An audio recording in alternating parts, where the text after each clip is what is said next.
تو میرے عزیز، ایک اور بات جو اللہ کو منانے کے لیے ہمیں ہمارے پیارے رسول صلی اللہ تعالی علیہ وسلم نے بتلائی کہ جب انسان بہت زیادہ عاجزی کرتا ہے نا، بہت زیادہ عاجزی، تو پھر بھی اللہ مان جاتا ہے۔ جب وہ اس کے حضور بہت عجز کا اظہار کرتا ہے، بہت زیادہ عجز کا اظہار کرتا ہے، وہ ڈر جاتا ہے اس سے۔ وَلِمَنْ خَافَ مَقَامَ رَبِّهِ جَنَّتَانِ، فرمایا جو میرے سامنے کھڑے ہونے سے ڈرے گا میں اسے 2 جنتیں عطا کروں گا۔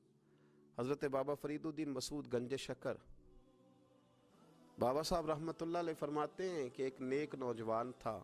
دن کو روزہ رکھتا، رات کو نماز پڑھتا، پر اللہ سے ڈرتا پھر بھی بہت ہی زیادہ تھا،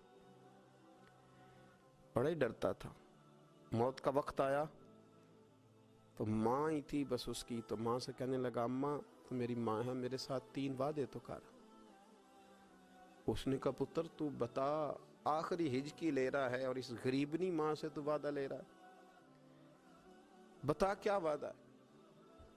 تو عرض کرنے لگا اماں جب میں مر جاؤں نا تو میرے گلے میں رسی ڈال کے تو مجھے گھمانا گھر کے صحن میں، اور لوگوں کو کہنا جو رب کی نافرمانی کرے اس کا یہی حال ہوتا ہے۔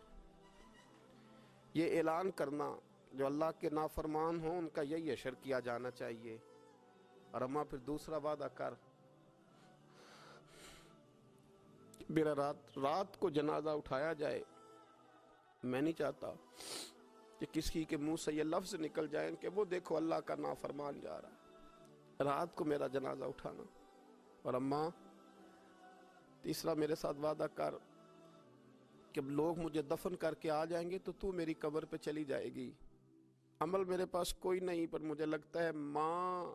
کے قدموں کی برکت سے عرش کا مالک بھی رحم فرمائے گا۔ اماں تو وعدہ کر کہ میرے ساتھ وعدہ کر۔ بابا صاحب رحمۃ اللہ علیہ فرمانے لگے کہ ماں، بوڑھی ماں نے وعدہ کر لیا، کہا بیٹے ٹھیک ہے، اگر تیری یہی ضد ہے تو میں تیار ہوں۔ پھر اس نے کلمہ شہادت پڑھا، اس نوجوان کی روح پرواز کر گئی، بوڑھی ماں نے رسی منگائی تو وَلِمَنْ خَافَ مَقَامَ رَبِّهِ جَنَّتَانِ، جو ڈر جائے، اس نے تو کہا تھا نا کہ رسی ڈال کے گھمانا اور کہنا یہ اللہ کا نافرمان ہے، اس کا یہی اشر ہونا چاہیے تھا۔ لیکن جب ماں گلے میں رسی ڈالنے لگی تو گھر کے ہر کونے سے آواز آنے لگی، خبردار یہ رب کا دوست ہے، اللہ کے دوستوں کے ساتھ اس طرح کا معاملہ نہ کیا جائے، اسے چھوڑ دیا جائے۔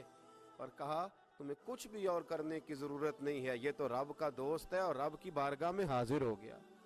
کچھ کوئی بندہ کہے گا کہ یہ تو ایک بابا فرید کا سنایا ہوا واقعہ ہے، سنیے، بخاری میں حدیث ہے، نبی پاک صلی اللہ علیہ وسلم نے فرمایا، حضرت ابو ہریرہ رضی اللہ تعالیٰ عنہ راوی ہیں، حضور فرماتے ایک شخص مرنے لگا تو اپنے بچوں سے کہنے لگا کہ میں جب مر جاؤں تو مجھے جلا دینا، اور پھر میرے جلے ہوئے وجود کو پیس دینا، پھر مجھے ہوا میں اڑا دینا، پتر مجھے اڑا دینا، مجھے بڑا ڈر لگتا ہے، اگر رب نے مجھ سے حساب پوچھا تو میں قابل نہیں ہوں، اڑا دینا مجھے ہواؤں میں، اگر اس نے مجھ سے عذاب لیا تو حساب لیا تو بڑا سخت حساب لے گا۔ حضور فرماتے ہیں، بخاری میں موجود ہے، اس کے بچوں نے اسی طرح کیا، اس کے مرنے کے بعد اسے جلایا، ہوا میں اڑا دیا۔ اللہ کے محبوب فرماتے ہیں رب کریم نے حکم دیا زمین کو کہ اس کے ذرات کو جمع کرو، زمین نے ذرے جمع کیے، خدا نے حکم دیا تو اس کا وجود پھر سے اسی شکل میں آیا، تو رب کریم نے فرمایا یہ جو تو نے وصیت کی تو کیوں کی؟ اللہ جانتا ہے کہ نہیں جانتا؟ یہ کی تو کیوں کی؟ تو رو پڑا، کہنے لگا اللہ میرے اندر تو طاقت نہیں تھی تیرے سامنے کھڑا ہو کے حساب دے سکوں، تجھے منانے کے لیے تیرے خوف سے ڈر گیا، میں ڈر گیا۔ اگرچہ ہمارے بزرگوں نے لکھا ہے کہ آج یہ وصیت کرنا، اس رنگ میں یہ طرز اختیار کرنا درست نہیں، لیکن آپ غور فرمائیے کہ نبی پاک علیہ السلام فرماتے ہیں جب اس نے کہا نا اللہ تجھ سے ڈر کے یہ کیا، تو رب کریم نے فرمایا جا پھر میں نے تیری مغفرت کر دی، کیونکہ اللہ کو پتا تھا یہ دل سے بات ہے۔